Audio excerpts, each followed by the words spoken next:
Bismillahirrahmanirrahim. Alhamdulillahirabbil alamin. Allahumma shalli wa sallim ala sayyidina maulana Muhammadin wa ala alihi wa sahbihi ajma'in. Baiklah, saudara-saudara, ustaz-ustaz, dengku-dengku sekalian, marilah kita ino dah mulai pembacaan kitab syarah Imam Al-Mahalli atau dikenal dengan kitab Al-Mahalli di atas matan Minhajut Talibin susunan Imam Nawawi rahimahumullahu subhanahu wa ta'ala. Ya, maka sino ada kalon Imam Al-Mahalli berkata, Bismillahirrahmanirrahim. Bismillahi dengan nama Allah Ar-Rahmani yang bersifat dengan Ar-Rahmani yang bersifat dengan pengasih, sangat-sangat pengasih, Ar-Rahimi lagi yang bersifat dengan penyayang. Jadi sebagaimana kebiasaan para muallifin, pengarang-pengarang kitab, baik kitab fikih, hadis, tafsir dan lain sebagainya, mereka mengawali permulaan kitabnya masing-masing dengan Bismillahirrahmanirrahim, karena mengikuti iqtida'an bil Qur'anil Karim, karena mengikuti Al-Quran Al-Karim yang diawali dengan surat Al-Fatihah, yang mana di awal-awalnya juga dimulai dengan Bismillahirrahmanirrahim. Kemudian juga karena amalan bil hadis, mengamalkan hadis Rasulullah SAW, kullu amrin dibalin la yubda'u fihi bi Bismillahirrahmanirrahim fahuwa aqta'. Setiap perkara yang mempunyai kepentingan di dalam urusan agama yang tidak dimulai dengan Bismillahirrahmanirrahim, bahwa aqta', maka dianya tidak berkah ataupun kurang berkahnya. Maka dari karenanya para muallifin memulai kitabnya masing-masing dengan Bismillahirrahmanirrahim. Yang kedua, Imam Al-Mahalli berkata, Alhamdulillahi, bermula segala puji itu milik bagi Allah Subhanahu wa ta'ala.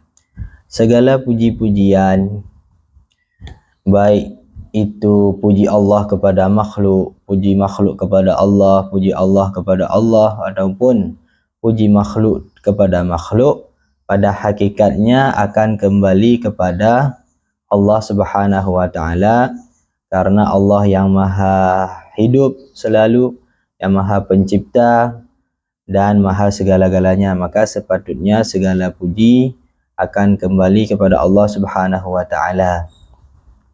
Alhamdu, segala puji, lillahi. Jika kita mengatakan lam huruf jar di sini, lam huruf jar, Allahi lafaz jalalah, majrur dengan sebab lam. Di para ulama ada yang mengatakan lam di sini berfaedah lil milik, maka maknanya bermula segala puji itu milik bagi Allah. Ada yang mengatakan lam ini lil istihqaq, maknanya bermula segala pujian itu berhak kepada Allah Subhanahu wa ta'ala. Ala kulli hal, secara umum maknanya adalah bermula segala puji itu milik bagi Allah, atau bermula segala bentuk pujian itu bagi Allah Subhanahu wa ta'ala.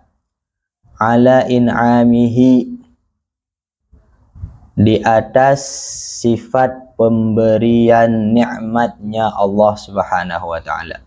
Jadi Imam Al-Mahalli di sini memuji Allah, memuji zat, alhamdulillah, itu namanya pujian terhadap zat Allah, karena Allah ismul zat, nama bagi zat Allah yang maha mulia. Maka kenyo alhamdulillah nyokeun pujian terhadap zat Allah.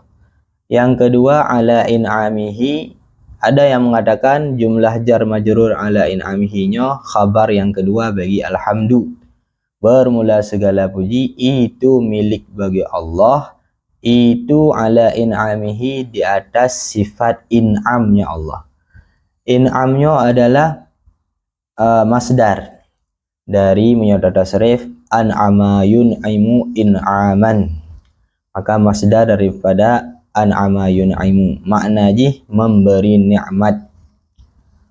Jadi ala in'amihi, di atas sifat Allah sebagai pemberi nikmat, di atas pemberian nikmatnya Allah. Jadi nyo dinamakan dengan pujian sifat.